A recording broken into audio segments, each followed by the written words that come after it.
Never start, got cars that never start. No plan B, can't sleep, my mind racing. Brown paper, put it underground, build the foundation. Never worry about the shit you gotta lose, worry about. Hey guys, how's it going? Welcome to Floyd Mayweather versus Manny Pacquiao, Setting the Scene, episode 4. This episode is actually subtitled Pound for Pound King because we're talking about Floyd Money Mayweather, who of course is the pound for pound king of boxing. A quick thank you for over 7,000 subscribers. We're closing in on 8,000, which is simply mind-blowing. Previously, I was thanking you guys for 6,000.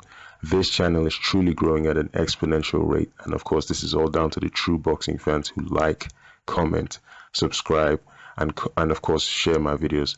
And I couldn't do it without you guys. So a big thank you to everybody. So if you've been watching the series, you of course know that this is the hashtag you can type into YouTube at any time to gain access to these videos, or you can simply check them out on my playlist, which is of course available on my channel. So of course I had to bring you over to the roadmap. Now you can see this is the roadmap to Mayweather versus Pacquiao. We are still on the skills section. This is a very broad section and we're going to be here for a while. If you haven't subscribed, this is a perfect time for you to subscribe to the channel. This is the only channel that will provide you this level of breakdown of Mayweather versus Manny Pacquiao. Okay, so with all the introductions out of the way, now let's talk about the pound for pound king. Now this is a title which of course originated with the guy known as Sugar Ray Robinson. He was the first person to be called the pound for pound #1. Now that title belongs to a man by the name of Floyd Money Mayweather, who is the longest reigning champion in boxing history. He will be fighting Manny Pacquiao on May 2nd. I really do hope you enjoy this video. Let's take a look at just some of the attributes of Floyd Money Mayweather.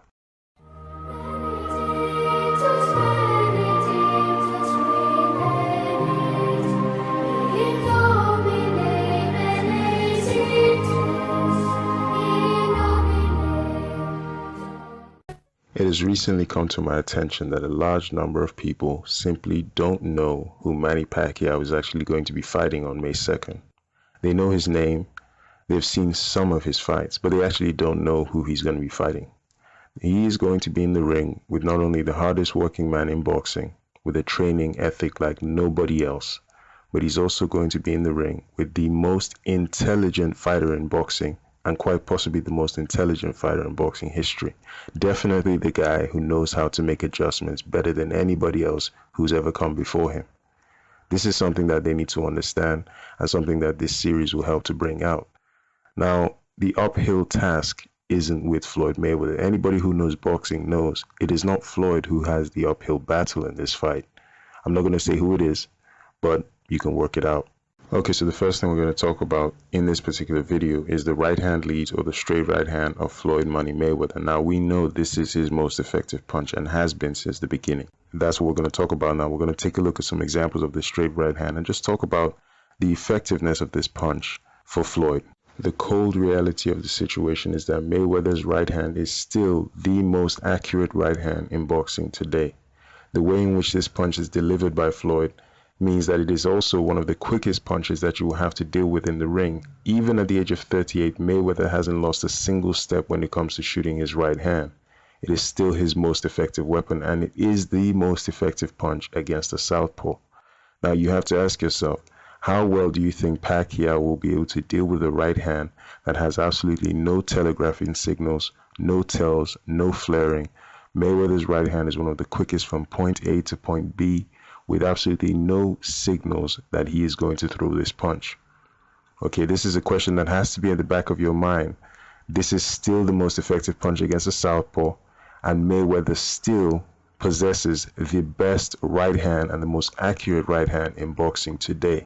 Alright, so now we're going to talk about Mayweather's defense. Not only is he the best defensive fighter of his era, but he's also quite possibly, and in my mind, the best defensive fighter of all time.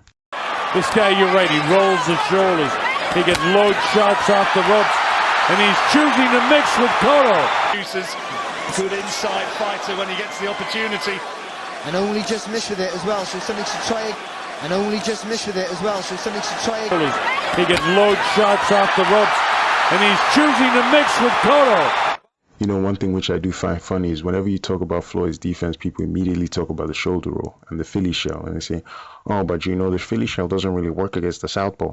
And it's like, Come on, man. This just shows you where boxing is as an actual sport, and it shows you what people like Jim Lampley have done to this situation. There's no real intelligence in the boxing fan. They don't know what they're watching. His defense is everything from his lateral movement, his angular movement or his circular movement, changing elevation, the changing of different defensive positions, different guards, the way he creates distance from his opponents. His lead hand plays into his defense. There's so many aspects of Floyd's defense that talking about just a shoulder roll is completely missing the point entirely. And just as a quick side note, just to show you how boxing fans would take something that you do very well and turn it against you, this idea that Floyd is not exciting to watch is just beyond me, because if you can find me somebody else who can make Miguel Cotto miss the way you've just seen Floyd do and then come back with his own punches, or you can find somebody who can embarrass Canelo Alvarez and make him miss for all 12 rounds the way you're about to see him do right now, missing 3-4 punch combinations like this. If you can show me somebody else who's ever been able to do defense like Floyd does defense and then counterpunch off of his defense, if you can find me somebody who does that at that level, then I will be able to agree with you that there's nothing special about this man. The fact is, you're trying to take something he does very well because your favorite fighter is incapable of doing this, and you turn it against him and say this makes him boring, quote unquote. Alright, so now we're going to talk about Mayweather's power, because this is a very contentious and controversial issue. From the power of Miguel Cotto, as he's been able to do at will. Right hand followed by the left uppercut. Again the uppercut. And now Cotto's legs are staggered. Had to hang on for just a second there. You know, Floyd is now the longest reigning champion in boxing history. Now, when you realize that apparently he actually has no punching power, that actually makes that accomplishment that much more incredible. Imagine going on to become the longest reigning champion in boxing history, longer than Joe Louis, and having no punching power. Of course, we know the casuals will say the dumbest things because of dehydration. Why is Canelo's head snapping back? You know, this guy was over 160 pounds. Why is he able to move Marcos El Chino Maidana, who was 167 pounds, with that right hand if he has no power? Why was Miguel Cotto out on his feet in the 12th round? Well, if Floyd has no power, these are some amazing accomplishments because he's been routinely fighting people who are bigger than him, 15 to 20 pounds. May I remind you, Manny Pacquiao is the smallest guy Floyd has ever fought since 2009.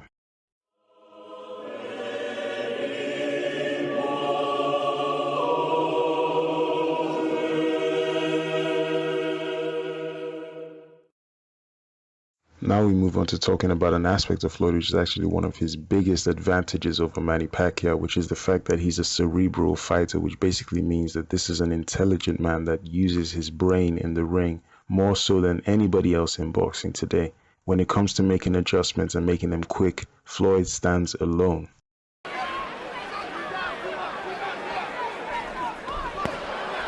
Those who suggested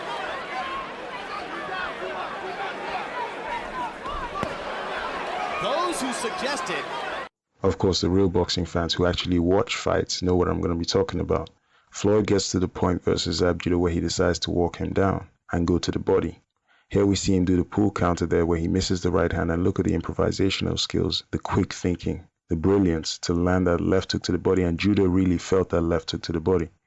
Now, what I'm trying to say here is this man thinks in the ring, and he's more intelligent than you actually even think he is. Even if you know how good this guy is in terms of his thinking, I can tell you that for Floyd to land that left hook there after he misses the right hand, that improvisation, that quick thinking there, you will not find people in this era, and there'll be very few in the previous era who can actually pinpoint that kind of opening and take that left hook at the time that Floyd does that, with the kind of power and the kind of commitment that he puts into that punch.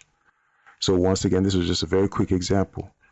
The biggest thing, the biggest asset that some people I should say, are overlooking is just how quick this guy's mind is and how he's going to be able to figure out his opponents.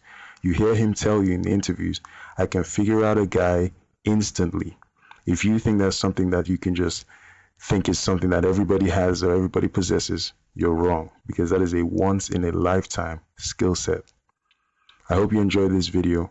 This has been Setting the Scene episode 4. Have a good one, guys, and I'll see you in the next episode.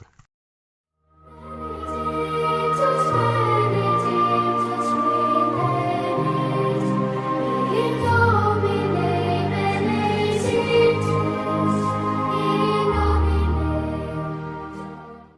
Thanks again for watching. Please click the red button to subscribe so you don't miss any of my updates. Of course, you have previous videos you can click on the side panel to enjoy. There's also a more popular video which you might as well check out as well. Once again, please like, comment, and subscribe, and please share my videos. Thank you. Can we figure I'm the one yet? Motherfuckers sleeping on your boy. Y'all niggas waiting on the sunset. Wake up. Just caught the crib off sunset. Bank account fat, now my sunset. I just do this shit for fun, tell the truth. I ain't even having fun yet. Nah. Just caught the Bentley coupe, let the range roll on 13, 20.